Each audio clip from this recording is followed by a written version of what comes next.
School District, Office of the Superintendent. The agenda is a special board meeting held at the administration office at 2400 Willow Street in North Rock, Arkansas.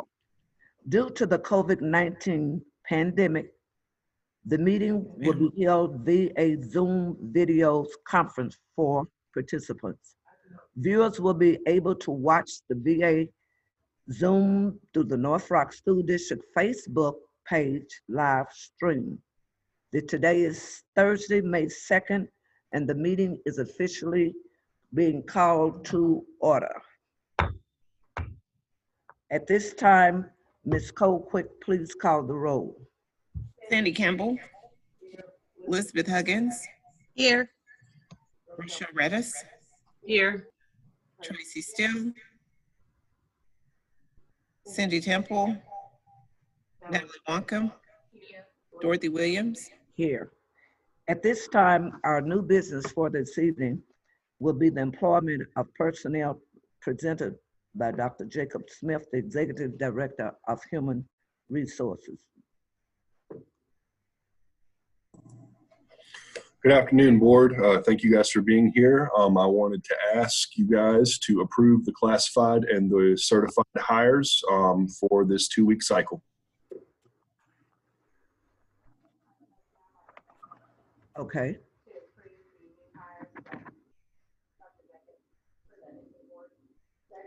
It has been moved and properly second that we accept and approve the new hires from Dr. Smith. Those in favor say aye. Aye. Anyone that opposed? So the motion has been carried. Thank you. At this time, I see that Mr. Beardsley is on. And at this time, if Mrs. Beardsley, if you will come on, we're going to begin with you on our board workshop. You got to adjourn, Madam President. We didn't adjourn to go to the next session. Madam Chair, I move that we adjourn the special board meeting to move into the workshop. Okay. Second. It has been moved and properly second that we move into our workshop. All in favor say aye. Aye. Aye. Aye. Ayes have it. Any opposed? The motion has been carried. Thank you. Okay, Mr. Beardsley. Thank you, President Williams. It's a pleasure to be here with you this evening. And okay. I've got a short recap on elections to provide some information to the school district, both for the November required election and then potentially if the district has a special election in 21. So I'm going to share my screen and walk through a couple of slides so that you can follow along with me. Okay. And I don't know if Rhonda or Brian needs to give me permission to share my screen. Okay. All right, you're all set, Mr. Beardsley. Thank you very much.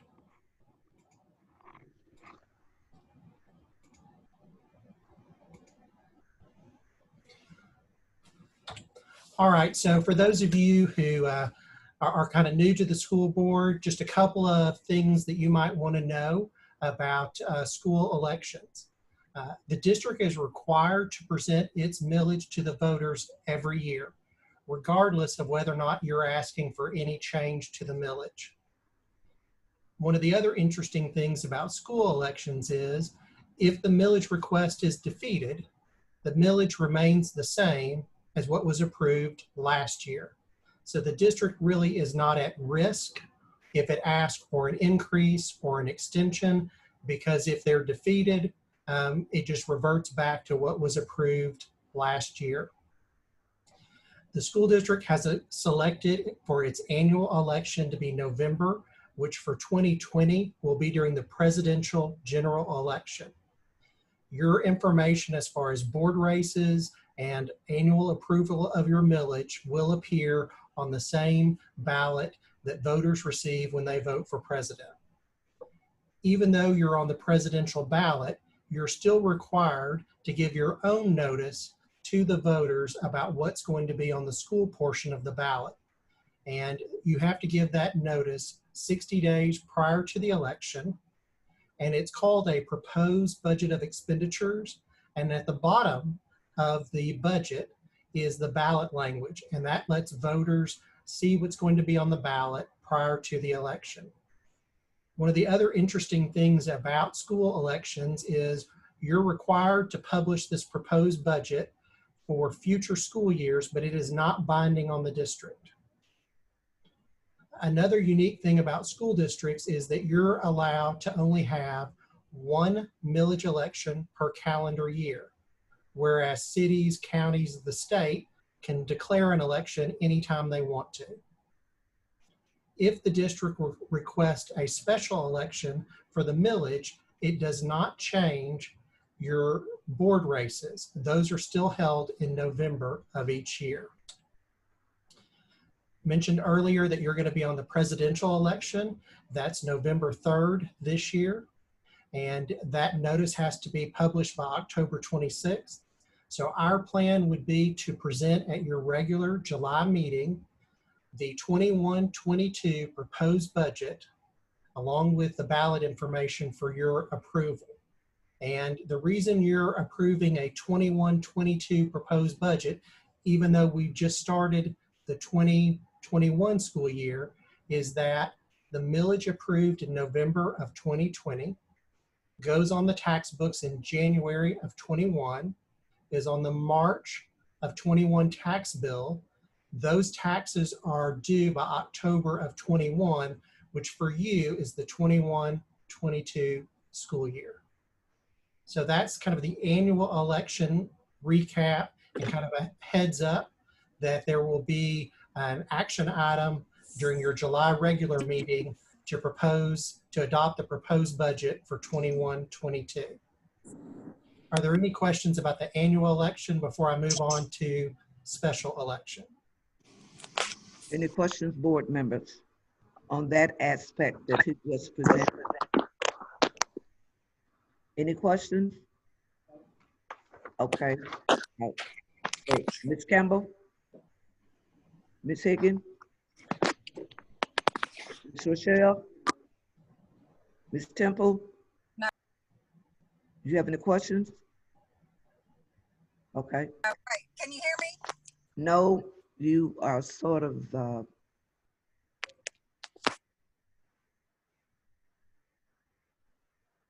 I don't hear anything. Okay, well, I don't have any questions. Okay, Ms. Walker? I'm good right now. Okay, then. And myself, we have no questions on this special election information. All right, great. Seriously, you can move forward. Thank you. So let's talk about some what ifs. If the district is ready to have a special election to ask the voters to extend the existing millage, you can do that any month in 2021 as long as you do it prior to your regular November election. Special elections are held on the second Tuesday of the month that the board picks, and you're going to be adopting your 22-23 proposed budget in order to call that 21 special election. It's that same timeline that we talked about for the November election. You're giving the voters 60 days notice of what's going to impact your budget in 22-23. If the school has a special election, it will not change the board races for 21. Those will still be held in November of 21. We have internally been talking about a February of 21 special election. That's not anything the board has agreed on, but I'm going to use that as an example because Brian and Dr. McGee and I have been talking about it. The board may decide to change that, and all of these dates can move forward or backwards at the board's direction. But if we were to use February as the special election date, that would be February the 9th, which means you would need to make your decision prior to December the 10th in order to call that special election. What we are talking about showing the voters is asking them for permission to refund 3 bond issues, the 2012, the 2013, and the 2015, and to issue a new 30-year bond issue. And in order to do a 30-year bond, we need to extend the existing millage that was approved in 2013 by 8 years. That would take it from expiring in 2043 to expiring in 2051. So we're asking the voters not for an increase in the rate of tax, but an 8-year extension of the existing tax. This restructuring and extension would allow the district to lower its annual debt payment by approximately $1 million a year for the next 22 years. In addition to lowering your debt payment by $1 million each year, we are projecting that you can net out somewhere in the $20 to $25 million range for one-time money that can be spent on new capital projects. The reason I'm giving you this range is that I think the district has internally committed to the first thing that's important is to save the $1 million. And depending on where interest rates are in March of 21, that will drive whether we have 20, 21, up to $25 million available for these projects. And we're at a 40-year low of interest rates. My assumption is they will be higher in March of 21, but a number of economists are saying that rates will stay low through the first quarter of 21. The lower they are, the more likely we're to be in the $25 million range. If rates go up, we're going to be closer to $20 million. So we want to make sure that both the board and the public understands that there's a range there that is beyond the district's control and will be driven by where interest rates are after the special election is approved. So some of the things that I would want to think about if I was in your shoes and would encourage you to think about are some ways to prepare when you're ready for this election. And I think the first thing you want to think about is, what do you want to spend the $1 million a year on in reduced debt payment? And I think Brian has some suggestions he'll go over with the board at some time in the future on how you may want to redirect those savings. The second thing is we'll need a list of capital improvements with their estimated cost so that we can provide a prioritized list of projects for the voters to understand. If they agree to extending the millage, what are they going to get for that extension? And it's also important for them to understand that if we end up with less than 25 million, not all the projects may be funded. It's also time to be thinking about organizing an election task force to help communicate this information to the public. One thing I will remind, I think there's 6 of you who were not on the board in 2013, the last time we went to the voters, that there are a couple of rules related to what the school can spend money on related to a bond campaign. The district may not use taxpayer funds to influence the outcome of the election. That means you couldn't print on the school printer or post on the school district's website, "Vote yes," because that's attempting to influence the outcome of the election. You can provide information to taxpayers that helps them make a decision. And those types of informational things are, when is the election? What are you asking for? And where are you going to spend the money? And so we're going to help you draw a line between what you can say and can't say so that we stay in compliance with that part of the Arkansas statutes. Taking those suggestions into a timeline, the last thing I would leave for your consideration is, when do these things need to happen if we want to have an election in February? I think the first thing that would happen this summer is you need to begin to ask for volunteers to serve on an election task force. People that are willing to commit the time to understand the issue and be able to communicate it to their neighbors. You may want several people from the school board, some prominent internal school leaders, people from the community that are willing to be your advocates during this bond campaign.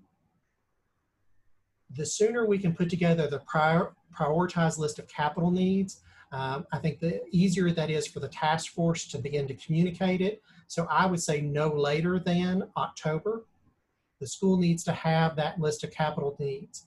And I've made up hypothetical examples. I'm not saying this is the 3 projects and they're not the right cost, but if theoretically these were the 3 projects and the cost, and you were to rank them, then people would see that if you only get $20 million, the district is first going to complete Old Main renovation, is next going to spend $10 million at the middle school, and that would leave only $2 million for some of the athletic things that are being considered.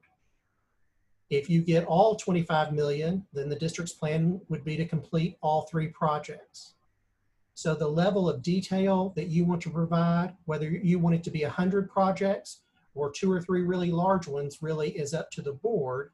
But I think it's important to create this prioritized list that the public knows where the district is committed to spending the funds, particularly given this range we're talking about.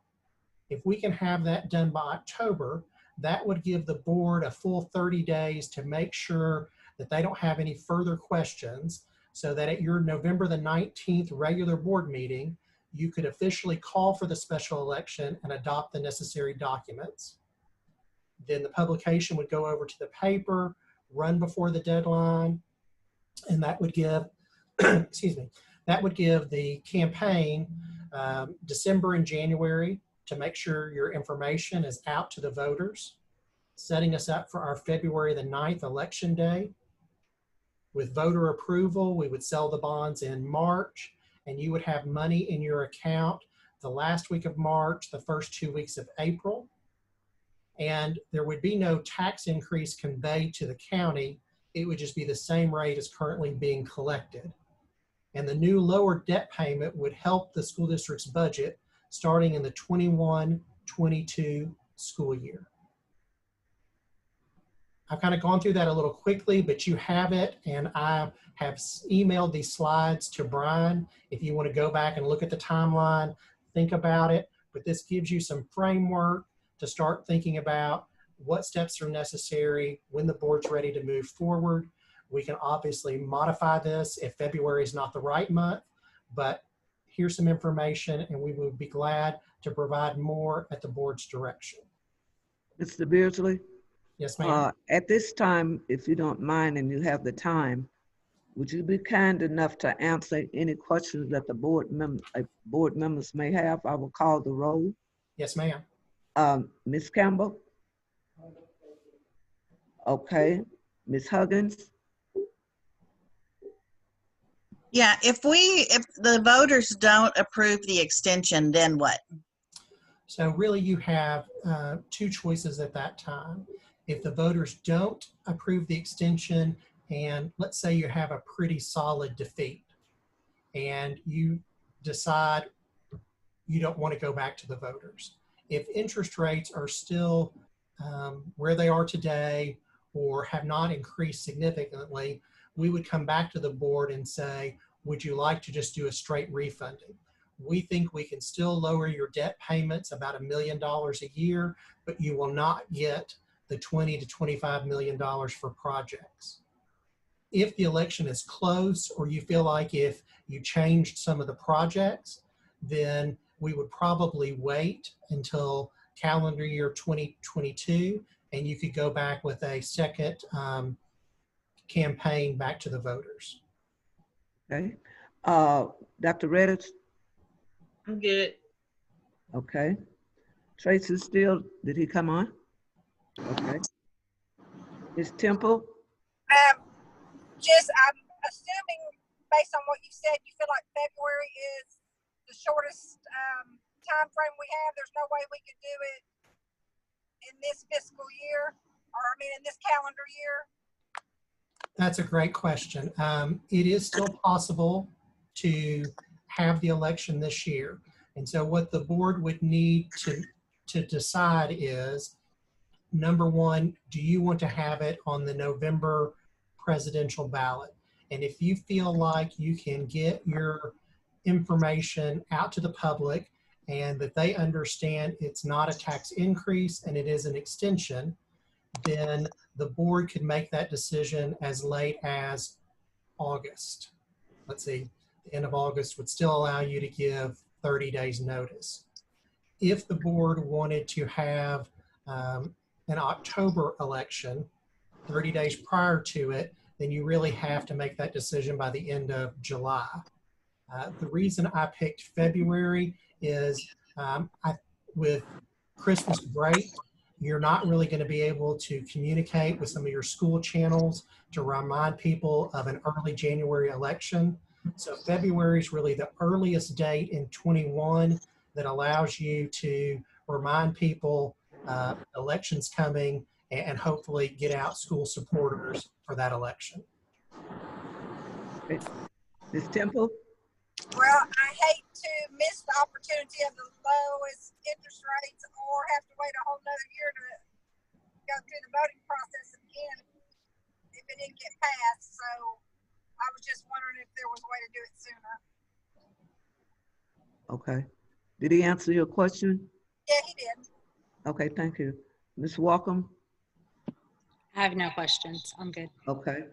Mr. Beardsley, I just want to ask you a question and being honest, because this is a pandemic year and people are concerned about finances or struggles, and would it hurt if we looked at another year as beside this one, because you still have so many people that are not working, and that's all over the North Little Rock. And I'm just putting that to you, and I hear what you're saying about us having money, saving money, but I just look at the time of how our community would feel having this thrust upon them, telling them for the next 8 years, and they don't even know if they're gonna have the money or lose a home or anything. That's just my statement, Mr. Beardsley. Please, in all honesty. I think you brought up 2 points I hope I can address. Number one is the impact of the pandemic. And for the school district, there is, of course, the possibility that the governor will not allow you to have a special election in February if we have a COVID spike and they don't allow special elections. You know, we had that occur earlier this year. As far as impact on individual taxpayers, it is not going to impact any taxpayer in North Little Rock until the year 2044. So we're talking about in 22 years, the tax that would have paid off, they will pay for 8 more years. So I'm really, really hopeful that by the year 2044, we're not talking about COVID anymore, but it really, I think we have to educate them that we're not taking any money out of their pockets for the next 22 years. They're already committed to paying that tax. What we're talking about is in the year 2043 and later, allowing us to collect that same tax for 8 more years. Okay. Other board members, do you have any questions or concerns to Mr. Beardsley? Okay. Mr. Beardsley, we certainly thank you for your time. And the board, when we have another workshop, we will discuss this in detail. And again, thank you, sir. Thank you. I will be at your July meeting to present that proposed budget, and we'll get that taken care of for this year. Thank you for your time. And thank you for your time. Okay. At this time, Nurse Mindy Stelke and the Arkansas Department of Health. I'm so glad to have you, Ms. Slaughter, to be with our nurse that's over the district. And you all may begin. And I understand, Ms. Slaughter, you are here to do input also and not just to be a listener, okay? You got that? All right. She had stated that you were here to help, but to listen in, but no, you're here to give some directives too, okay? And we certainly appreciate you. Ms. Amanda, you may begin. Yeah, I'm ready. She will definitely correct me if I'm incorrect, I promise. She is one of my mentors.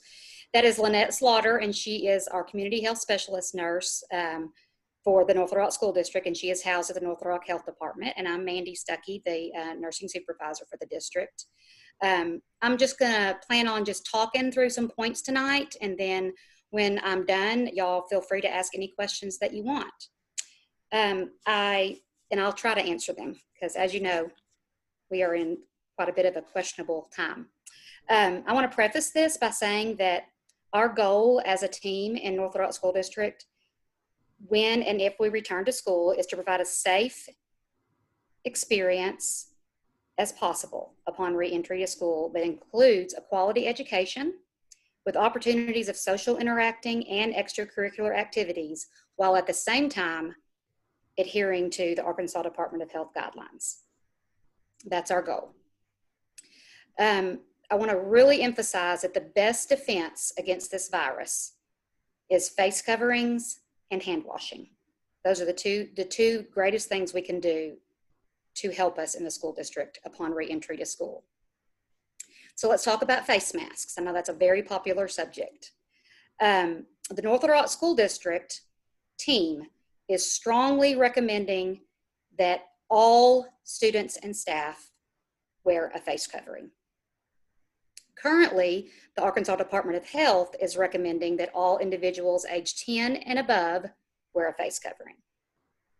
The Arkansas Department of Health has not issued a directive to require face coverings. However, this does not downplay the importance of this additional safety measure for us. The district will provide face masks for every student and staff member. At this time, we are attempting to provide 3 washable masks for every student and every staff member as supply allows. We also have thousands and thousands of disposable masks available for emergency needs of kids who do not bring theirs to school or if there's an emergency situation. There may be exceptions to the face mask situation for students with any health issues or special needs, and we will evaluate those as a team, case by case. Let's talk about social distancing. Social distancing will be observed as much as feasibly possible. But this means at times students will be closer than the recommended 6 feet apart. That's why we are so strongly encouraging the face masks, because if there are times that children cannot be 6 feet apart, such as class changes or hallways, then those face coverings become so important. We will make every attempt to design classrooms and cafeteria spaces to increase the space between students. That cannot always guarantee it will be 6 feet. As you can see, when you go out in public, you cannot always guarantee that. Classrooms will look a little bit different this year. They may be arranged to provide more space between students, obviously. They may be further from the teacher. They may be arranged where they're all facing all one direction. And at times when they are in some sort of a group where they're at a table, then our maintenance department is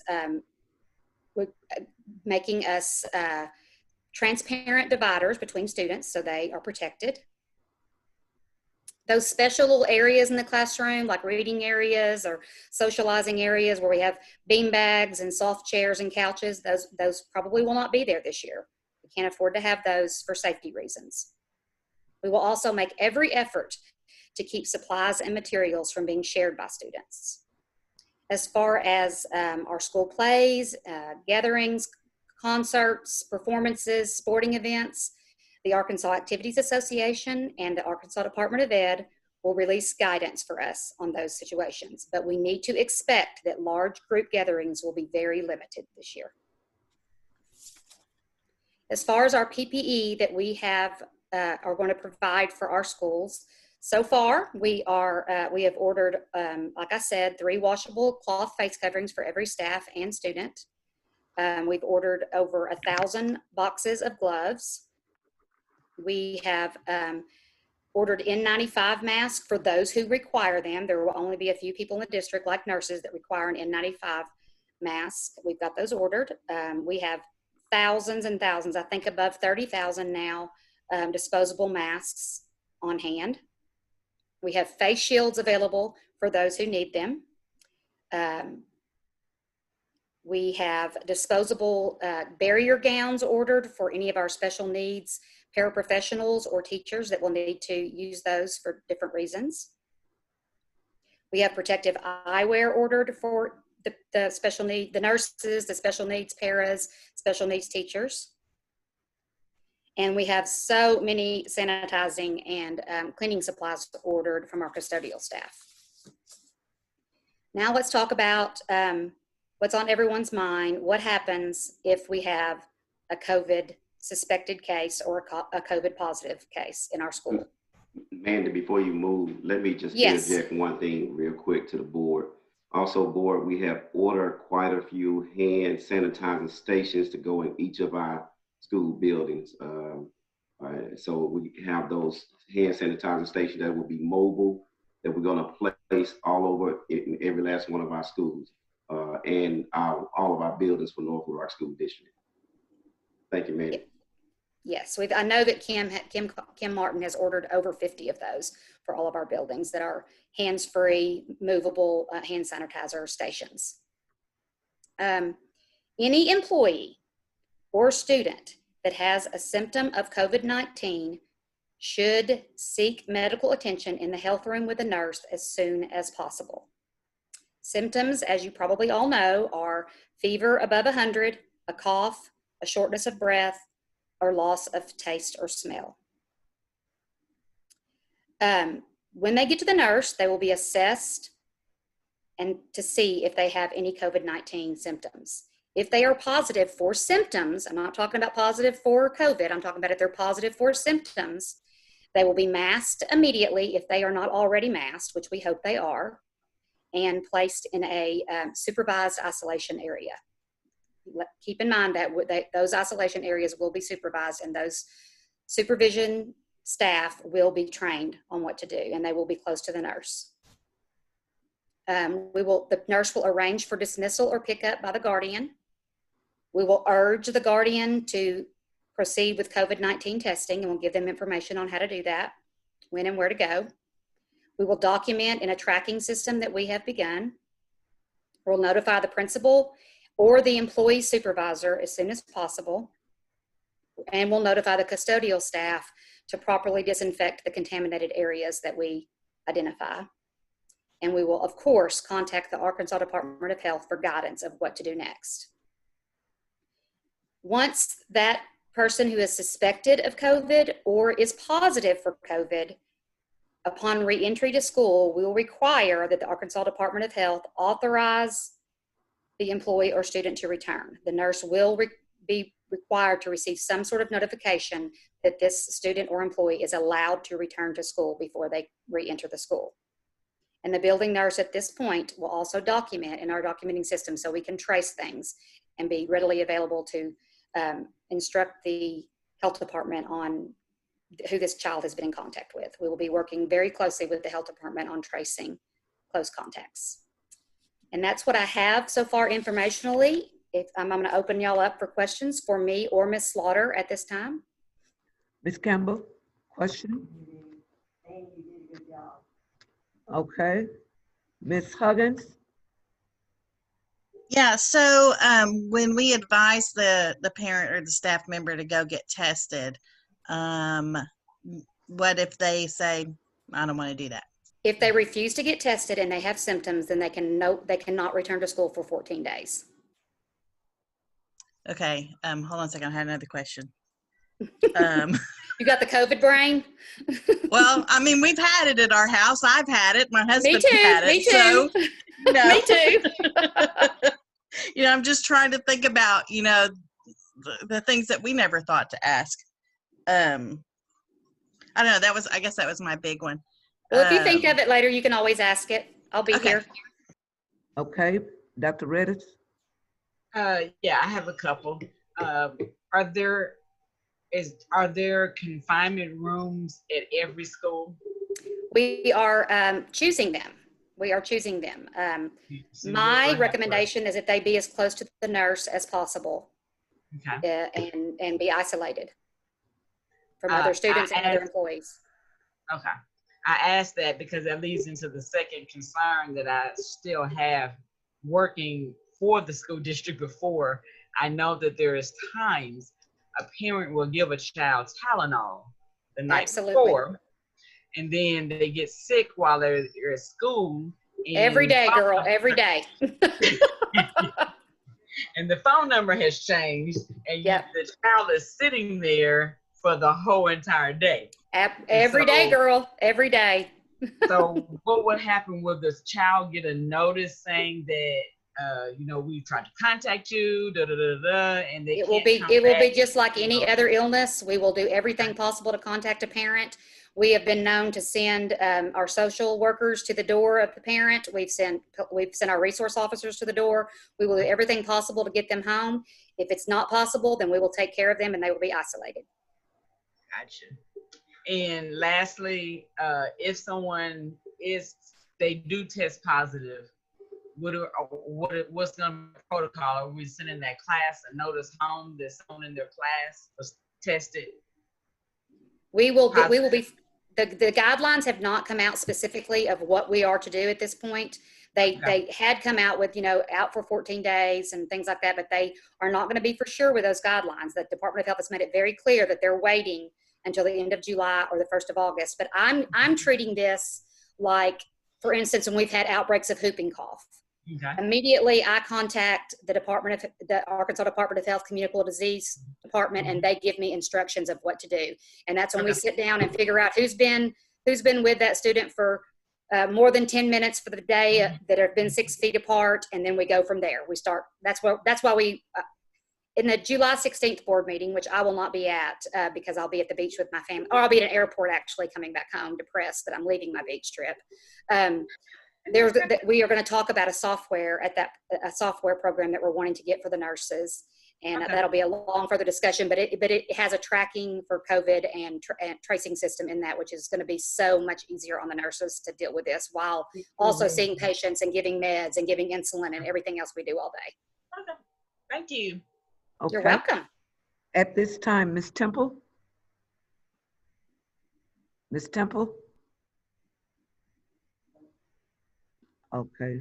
Yeah, here I am. I'm sorry. Okay. My question is, the supplies that are ordered, do you have an idea when they're coming in? Because my experience is, I'm not sure they'll be here in time for school. Do you have assurance of that? I have assurance in by phone and by a handshake or elbow bump that they will be here. I've given them a deadline of August 7th for sure. Okay. Okay.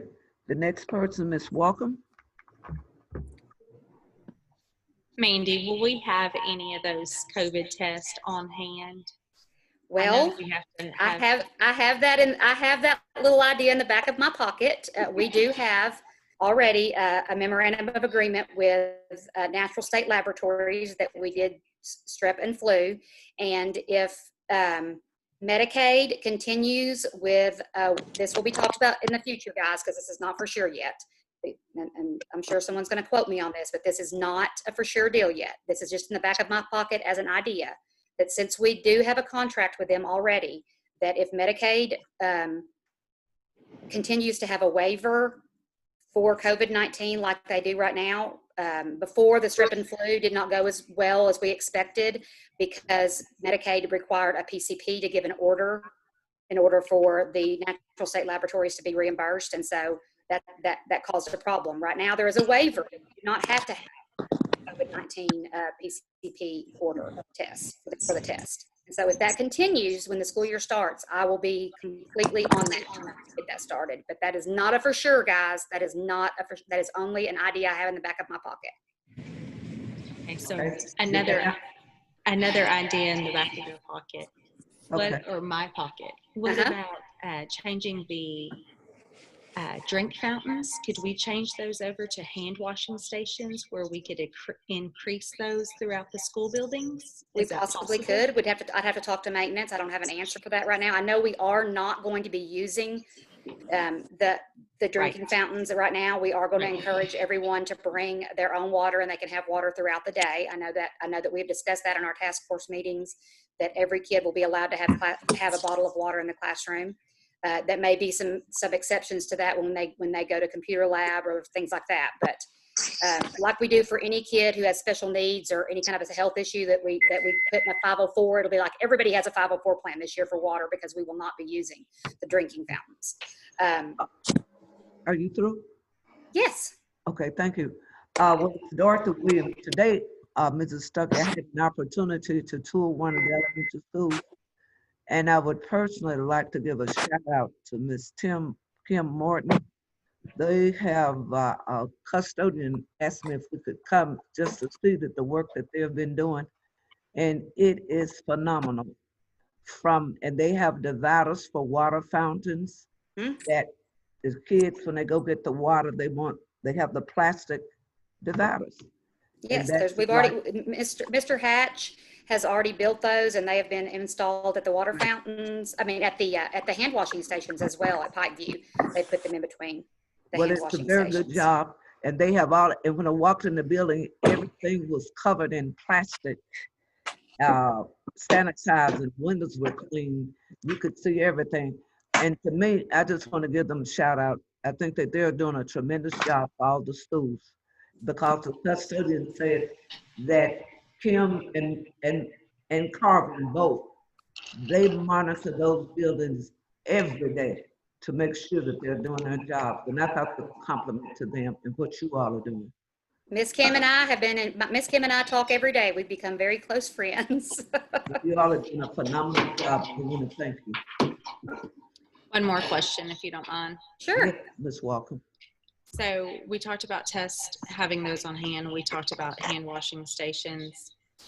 What about the children that, how do I word this correctly, just need a little bit more sanitation? How do we go about that? I don't really, well, what I'm suggesting to schools is that the hand washing is going to be so increased. I mean, we have always kind of put that to the side for educational purposes. We haven't done a very good job of that because we're so worried about academics all the time. And I feel like the Lord's kind of like given us this virus to show us that we've really got to think about other things sometimes. And so my suggestion is that the children upon entry into the school will be hand washing. They will be hand washing, of course, after bathroom use. They will be hand washing before recess and after recess, and before meals and after meals, and upon leaving the school every day. Those are the times that I'm suggesting to our administrators that we have hand washing times set in our schedule. Okay, thank you. Other board members comment before we move on to the next section, 2 or 3, Ms. Temple? No, okay. No, I'm good. Okay, you're good. Okay, at this time, Dr. McGee, you are Thank you. on with the section 4, 2, and 3 for us. Good, thank you, Madam President. And let me first also say I want to thank all of the staff, central office staff from Nurse Stuckey and our custodian, our maintenance department, and all of our members of central office that are working so very hard and diligently to make sure that we properly plan and prepare for the fall opening. So I want to publicly thank all of our staff, and they deserve a huge pat on the back for the work that they are doing. So I want to thank them. Madam President and members of the board, on section 2 with the students policy update and the student handbook, we are not going to present that tonight. We still have some unfinished business. It's not ready to present.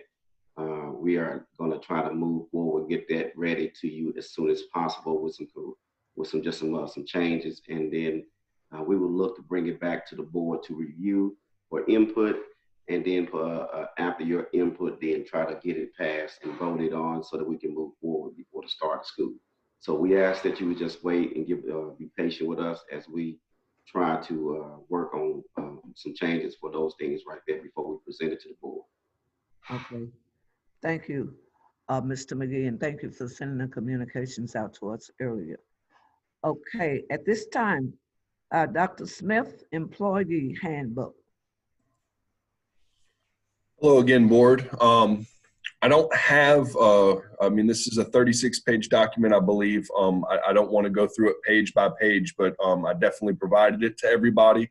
And I'd really just like to open the floor up to questions, or if at a later date you guys would like to provide me with some feedback or anything of the sort, we can do that. But this is something that Dr. McGee charged me with, and we had kind of a backbone built, and a lot of it was built. I went in and did some cleanup and stuff like that, but this is something he really wanted to get into place, and there is nothing new or novel here. This is just our policies. It is condensed into a form in which applies directly to all of our employees, and this is a pretty standard practice amongst other districts, and so putting this into place I think is going to be a really good thing. And I'll open the floor up to questions right now if anybody has any. And also, Madam President, before the questions come, we also sent it to our attorney, Jay Beckett, for being vetted. He's looking at it and vetting it to make sure that we can do things the right way. So as we going into the year, so Jay, it's in Jay's hand as well to give us to finish vetting it so that we can be able to move forward eventually after the board approves of it. Okay. Ms. Campbell, you have any comments? Okay. Ms. Huggins? I don't have any questions. Okay. Ms. Reddish? Good. Okay. Ms. Temple? I have no questions. Ms. Walker? You're so happy. I know I'm giggling over here. I have no questions, Dr. Smith, but I do have a suggestion where it says bullying and teachers and administrators. Can you add, they don't need to bully the school board members also? Because we all know the situation with the bat and all. So just my suggestion. Yes, ma'am. Okay. And Dr. Smith, I think I've spoken to you earlier. It's such a mass packet that maybe in due season, when they come to apply for a job, whether it's a maintenance person, you could give them their book on policy, or if it's a nurse, she can have an individual book on policy. If it's a service worker, cafeteria worker, custodial, that to me, in due season, we need to break down that book and have individual departmental books. So when they come in to be hired, because who would pick up a 36-page book and try and read it? Yes, So I think that in the near future, something for you to look forward to. I think that that would be a tremendous help to all workers in the district. Okay? Thank you, Madam Yes, ma'am, President. Madam President. Because when I was working for the district back in the day, I did receive a book. So I knew what my, policies were. I got a book. They handed one to me when I first got hired. Okay. Well, these are things that Dr. Smith, you can look at. And no one had any concerns, so we will, what we will do on this is a workshop. And at the next meeting, board members, we will be voting on this handbook. And if you see any corrections before then, please contact him, okay? But thank you, Madam, Dr. yes, ma'am, Madam President, I would like to make sure we get feedback from our attorney before we bring it to you guys to vote. And so I just want to make sure we go through the right steps to make sure that I'm getting the final product in your guys' hands. And so to be determined, but I really would hope to bring it to the next board meeting. But if we can, it'll be because that secondary process is held up. Okay, by the 20th, when we have a board meeting, board members, they were giving you some more time. We had such a thick packet having to go through the student, the parent, and it was a lot of reading. So we'll do that. Dr. Smith and board members, if you have any concerns after you read thoroughly, please contact him and he'll produce to us the necessary corrections that he received. Thank you, Dr. Smith. Yes, At this ma'am. time, you're still on job Ready. descriptions. Yes, ma'am. So these were, and let me get down to it. I apologize. These were the job descriptions that several of them were approved during the last board meeting in regards to our new salary schedules and whatnot. And so we had the conversation about how we were going to bring these new jobs back to you guys with the job descriptions so that you guys would be able to give us input, much like with the employee handbook. And so I have provided the 3 that you approved, which were the financial specialists, the HR generalists, and then the HVAC, building automation and HVAC controls administrator. The only other piece that is also included in this section is a virtual academy director, which has been one of those quick discussions, and we'll get this in front of you guys. And I think Dr. McGee is either going to speak tonight or at some other point about this, but with the current situation we're in, we wanted to get something like this in front of you guys so that we can best prepare on how to serve our students in the upcoming year. So much of our conversation is centered around safety, health, all of the above, but we also need to have everything in place in case we have to be adaptable. And that's what this is. I guess I just want to open up the floor. It's not one of those things that I want to read through all 4 job descriptions either, but if anybody has any questions, I'd love to answer them. Okay. Madam President, before the board come with questions, let me talk a little bit about the Virtual Academy Director. The importance of this position is that I sent, of course, in my weekly communication with you guys, I sent you some numbers as of today with the number of students who are interested in doing the virtual learning. That virtual learning is 100% online. That is one of our options that parents have a choice in returning back to school in the fall. So right now, we're roughly just a little bit over 2,000 students that parents have responded and that they are interested in doing 100% online. This position will not be funded out of operating nor Title I. It is strictly coming out of the CARES Act position, the funds, which the state indicated that we could actually spend that funds on that. This is also an interim position. So this is an interim position that will help, this person will help us coordinate that virtual learning, 100% learning. This person would help make sure that we're doing it just during this COVID-19 period. And in the event that even at the end of the semester, when parents have the option to opt out to go back to the on-site, or they can continue on the virtual, that position may even change at the end of the semester. So it's just going to be based on how we can better serve and prepare our students online with the fidelity and the integrity. We still want the teaching and learning to be ongoing and to be done the right way. We don't want no learning to stop just because it's virtual. We still want it to be, and we need a person to strictly devote their attention to preparing that learning. So I wanted to make that clear. And so if you have any questions about that Virtual Academy Director position, then I'll be glad to answer those questions for Board members, and he had put it, Dr. Smith had put it in our packet, the job descriptions and what the salary range was. And the only thing, I guess, in the contract would simply mean once pandemic is over, that job would be terminated. That needs to be in the contract, because you did tell us interim.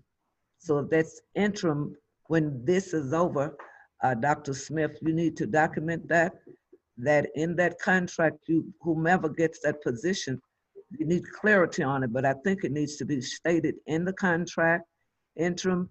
If the pandemic is over the first semester, we no longer need that person at that time, because otherwise we don't want to come up with any litigations talking about, you didn't say this, but we are astute enough to do the right things right. And thank you, Dr. McGee, for your input. Now, I'm gonna call the roll here. Sandy Campbell, what are your concerns about that position?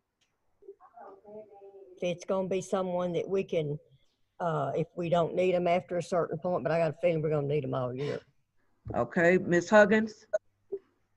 I'm good with it. I think it's a good decision to have somebody like that in that position. Okay, Dr. Reddish? I think it's good, but I do have a question, and I see Leanne is on, so she probably would be the one to answer, which is, would that person also help you with the special ed students that choose to do virtual online?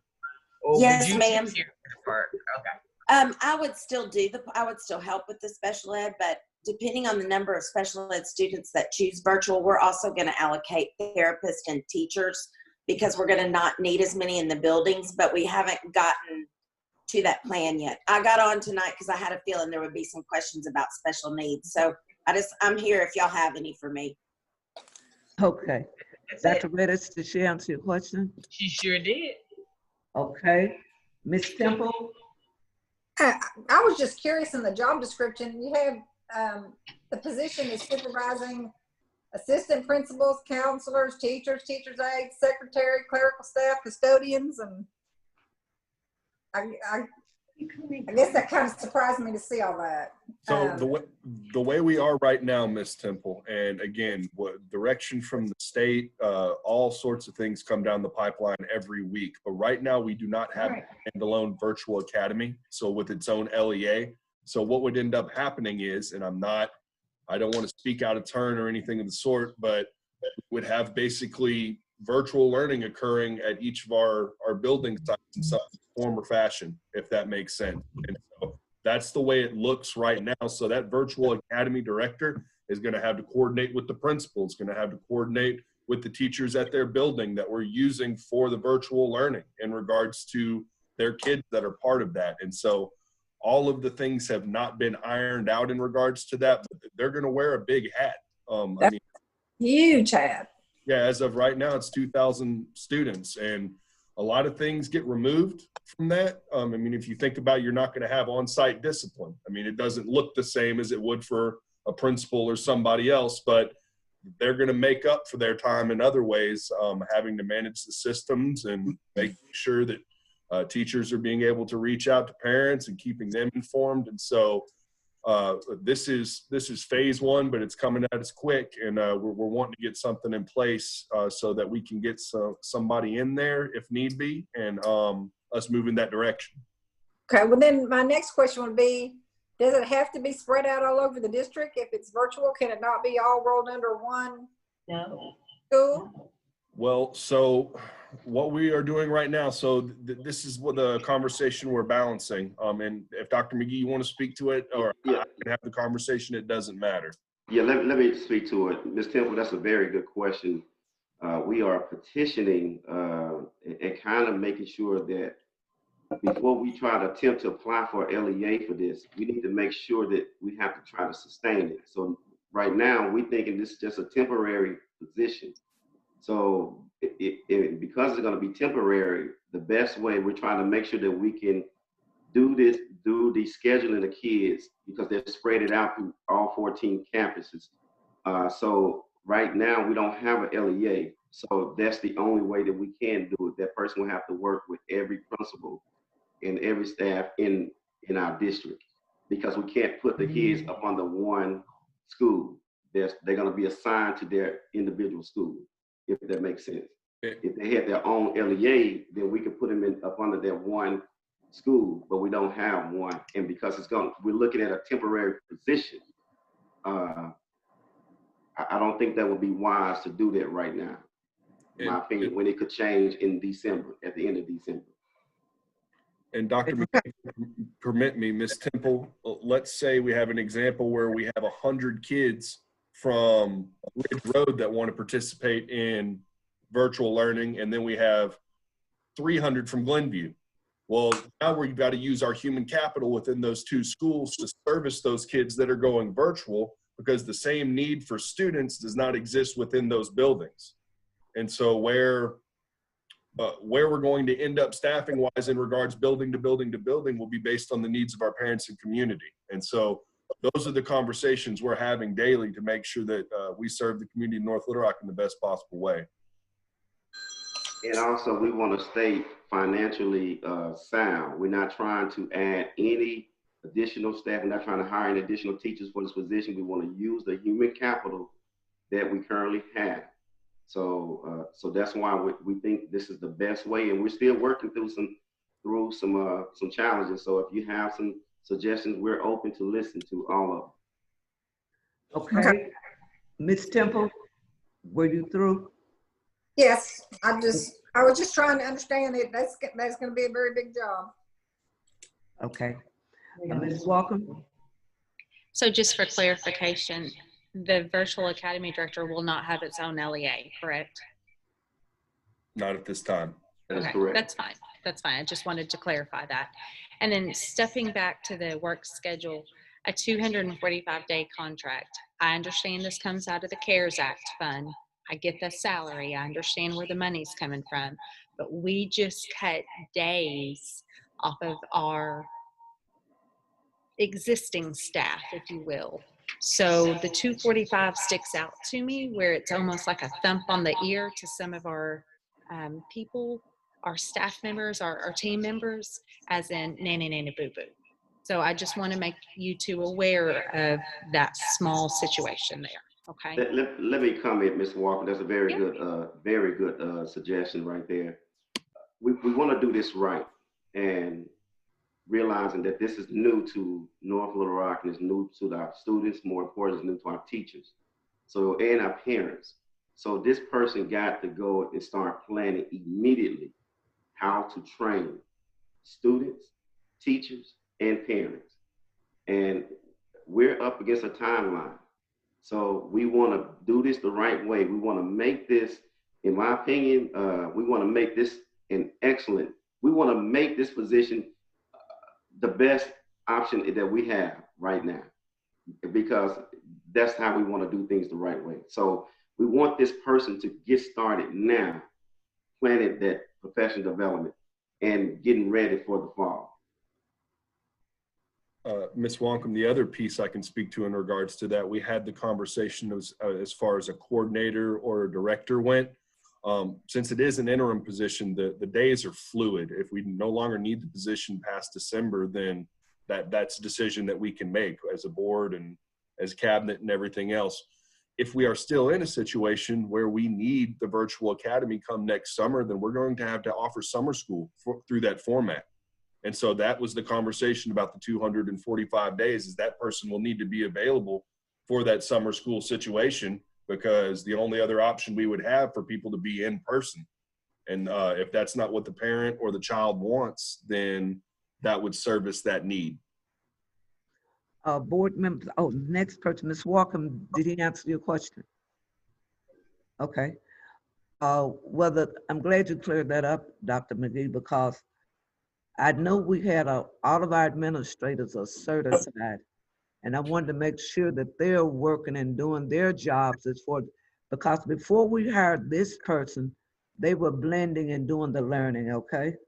And we just what I'm trying to say, I hope everybody's on board that whatever needs to step in, because we don't know how many teachers will have to do that visual teaching, because when you mention the 2,000 students and 600 have already said 600 of those high school students that I feel at this time, with your administration, your cabinet that you have, I know that's one person trying to supervise things, but I'm sure that you and your cabinet will be working, because I'm feeling that everybody, these persons that are certified, I don't know how much work Ms. Leanne do in the summer, during the fall of the year. I know there's Dr. Brooks, well, all of them, that you can tell us what kind of place that they will be in to give assistance to our students, okay? You understand? Because I know in administration, you all have job, but you're not working 8 hours a day too, because maybe your job finished at 12 o'clock and we need some help after 12. You understand what I'm saying? And I know that you all will work toward that goal, that as you often say, we got to be a team now, okay? And so Yes. you encouraged, I want you to encourage that, because even you saying that's one virtual person, I want to know where's the other help coming from, because that is, to me, is most important. And we don't know how many teachers got to be teaching virtual. And I know it's a hard thing for us right now, board members, but we have to be objective, come together and do what we can to assist in everything we do. And Dr. McGee, work with your administrators to see how you all can come together. Because I just can't see one person coming in supervising 2,000 folks, looking, I'm being honest. So that's when I'm being realistic. Nobody else in the district will have that duty of 2,000 people at one time. So That's I a just very want good you point. to get that. Okay. Very good point. Yes, ma'am. Very good point. We will make sure that we rally the support around that person. Okay then. Okay, thank you. I was the last person. I'm gonna go back to your board members. Do you all have anything to say on that? I have one more question, please. Okay, Miss Cindy, go ahead. Are we gonna, these positions, are they gonna be posted in-house first, or are we gonna open them up to the broader, outside the district? Are you speaking about the virtual academy or all of them? All of them, virtual academy, the HVAC, and any of them. How are we filling those? So, I mean, the virtual academy, that would be a decision up to Dr. McGee if that's the direction we go. As far as the HVAC and the other three, I believe the intention was to open them up for the full 10 days. Correct. Okay. Externally. Are you talking about the length of time or just internally or externally, Ms. Temple? I want to make Oh, sure. I was just wondering if we were posting them internally before we went external. I was just curious. Yeah. I would prefer to post them internally first. There may be a way that we can save some money even from the operating, so I would like to do it internally first. So that's the very good point. So thank you, Ms. Temple. Yes, it's in my intention that we would start internally before we go externally. Okay, thank you. And I would also like to say, board members, we always had concerns with people being hired not qualified. And when we do this, Dr. McGee is putting it out there for us, and I appreciate hearing Dr. Smith doing that. And to please understand, people say you hire your friend or your buddy, but if they're not qualified, they can't be hired. It's just that simple. And he's merely doing what you as a board has requested. Make sure the person is qualified before they are put in a position. And I thank both of you for doing that. All right. The next thing, Dr. Smith, you still on? Yes, you are. Instructional assistant salary schedule. Yes, ma'am. This is the last thing I'll be on for this evening, unless you guys have any other questions. Get to it.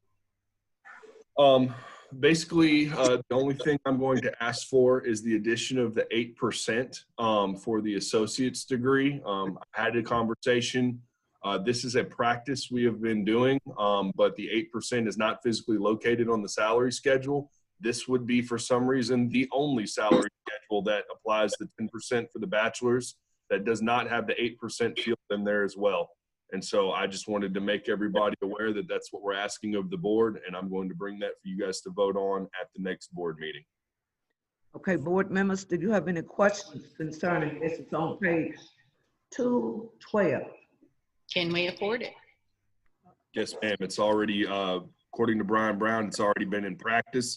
It was all calculated in our salary expenses. And so it's already there. Okay. And board members, Ms. Campbell? Fine. Ms. Huggins? I don't have any. Okay. Dr. Reddish? No questions. Okay. Ms. Temple? No questions. Okay. Ms. Walker, you already had your question. Okay. Dorothy Williams, I'm fine with it. And we will vote on this at the board meeting. Thank you. Thank you, Dr. Smith, for your time and your energy you put into this, okay? Yes, ma'am. All right. It's on you now, Dr. McGee. Thank you, Madam President, members of the board. Again, thank you so much. This is an agreement that the board had previously approved back in February of 2016. I just want to bring it back to the board. I don't think we need to vote again since it's been approved, but I just want to make the board aware. Shorter College, Dr. Green is looking forward to continue this partnership, specifically trying to get kids who are on that borderline, that bubble, maybe looking to go to college but doesn't want to go to a 4-year. So he just want to work and build a partnership with the high school and the academy and pushing that concurrent credit, those kids to come to Shorter College to get a concurrent credit and potentially enroll in Shorter College for a 2-year degree. So I just wanted to bring this back to the board because I noticed it had been a couple of years. So just to kind of put us all on the same page, it was approved back in February, like I said, of 2016. And I just wanted to make sure that we all agree can continue to stay focused and to help shorter college and also help, more importantly, our students to get that concurrent credit. Okay. Any questions? No? I have one. Just Okay, for let me clarity. call the roll. Ms. Welcome. Go ahead. Let me call the roll and make sure I don't miss anyone, okay? All right, Ms. Campbell. I don't have any questions. Okay, Ms. Huggins. I don't have any questions. Thank you. Dr. Rochelle. No questions. Thank you. Ms. Temple. Okay, she's off, I see. Ms. Walker, now it's your time. Okay, thank you.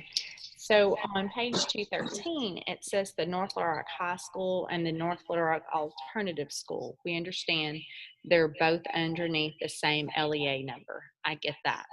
But then when you flip and you go to page 215, where it's the actual MOU, if you will, it only states the North Little Rock High School located at Lynch Drive. So that would be the ALE school. So I'm looking for clarification. Is this going to be the high school, Mr. Jennings High School, in addition to the director of the ALE, Charles Jones's school, or are they going to be only one, which is the ALE? Based on my conversation with Dr. Green with Shorter, he wanted he wanted to concentrate on the academy, but he also wanted to extend. He didn't want to leave any of the kids at the high school either out. If there was a low performing high school senior that was kind of borderline and kind of, if the counselors felt like they can get their kid to go to college at 2-year degree, he wanted to extend that offer to the high school. That's based off of my conversation with Dr. Green, in my understanding. But I can, Ms. Walker, and that's a very good point. I can get clarification and get it in writing too, so that we can go forward. All right. Please. Thank you, Ms. Thank Walker. you. All right. It was on Dorothy Williams. I have no further questions on that. If not, we shall move on. Mr. Brown is on, and he is to talk about North Rock School 2021 banking service that's on page 216. Thank you, Madam President, members of the board. I'm just bringing this to you tonight as informational. We are planning to release requests for proposals from local banking institutions. It will be for our regular banking services. Those services include housing our checking account, which handles all of our funds that flow to us from the Department of Education, the Department of Health, and grants, all of those types of information. So I wanted to just let you know we're planning to release that RFP tomorrow, but I wanted you to have that information and you to have that knowledge. If you're questioned about it, this is a service that it's recommended that you bid this out every 5 years. And I know that I don't know in the last 10 years that it has been bid out, and probably longer than that. So it's time for us to go to just the market to make sure we're getting the best deal for our district. And I wanted to let you know that. We've had contact with about a dozen local banking institutions. They've all indicated that they would like to receive a copy of the RFP, and we'll see in turn how many proposals that we get. I anticipate that we'll get those proposals and we'll evaluate them, and we will bring to you a recommendation in the month of August. I don't think we won't have all of our information to do that at the July meeting, just because that deadline is approaching pretty quickly. So we'll bring it to you for approval in August. Once we receive those proposals and evaluate them, we'll bring a recommendation to the board, and it may be to stay with our current banking group. It may be to change, but I just wanted you to have that information ahead of time. And if your question, this is just a proposal process that we use for all services for the district, and it's just banking services time at this point. Okay, Ms. Campbell, do you have any questions? Okay, Ms. Huggins? No questions. Okay, Dr. Rochelle? No question. Okay, Ms. Temple? No questions. Okay, Ms. Walkham?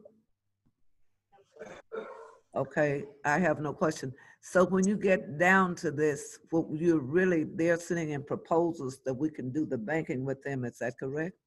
That's correct. And They'll then send you in a will present it proposal. to the, beg your They're pardon? sending in proposals. We'll evaluate those proposals. We'll, for instance, compare. Some banks may say we will not charge you fees for stop payments. We will pay you a certain interest rate. We're going to compare everything that's being proposed to us. We'll evaluate those, and we'll bring back a recommendation to the board in August for your approval. And it may be to stay with our current banking institution, or it may be to change that based on the results of the proposals that are submitted. Okay, any questions, board members, before we pass that?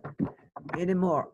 And since this was the last thing that was on our agenda for this evening, were there any questions or concerns that you need to ask Dr. McGee, or directives you would like to give him before we have our next meeting? Dr. Redis? I don't have a directive. I just want to openly say thank you guys for the committee. I can't even begin to imagine what you're going through, trying to make the decisions as far as opening back up with the numbers going up and rising and the concerns of parents. I just can't even begin. So I want to commend you for everything that you're doing.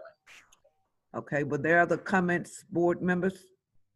I would like to say to Dr. McGee, as you recall the other day, I think Ms. Huggins, myself, and you were on the school board conference, and Jay Beckett present the waiver guidelines. And as a recommendation, I thought that would be good for the entire district, that if you could have Mr. Beckett to present it to the board members. I know you'd have to meet with the LPPC and the CPPC, that group too, individuals, to keep them abreast. But this is something that everybody needs to see, because it was an excellent presentation, because when the pandemic, about the waivers and if they're sick, what they should do, and if they're not sick, it was just phenomenal. I thoroughly enjoyed it. So if you're looking to that, I think that we could go forth on some things, and they won't have any inhibitions about starting the work, how to start, and you get that out. I think that'll be a tremendous help for them. Keep a lot of worry out for them, and they can start the work feeling good and pleasant. Okay. Will do. Right. Thank you, Madam President. And if Okay. you allow me, okay. Any other questions or concerns? Thank you, board members. I want to thank you for your tremendous input, and not board members, but Leanne, Miss Amanda Starkey, and everybody, Jacob and Brian Brown. Hey, we as a board, we appreciate all the work that you're doing. And we stay focused. And to those of you that have us out there, stay safe, and stay prayed up. Have a fantastic 4th and stay safe. All right, would someone to join the meeting, please? Madam President, I'd like to Yes. make a motion to adjourn the movie. Second. It has been moved and properly seconded that we adjourn the meeting. Those in favor say aye. Aye. Aye. Anybody barbecue and invite me over. The meeting is officially adjourned.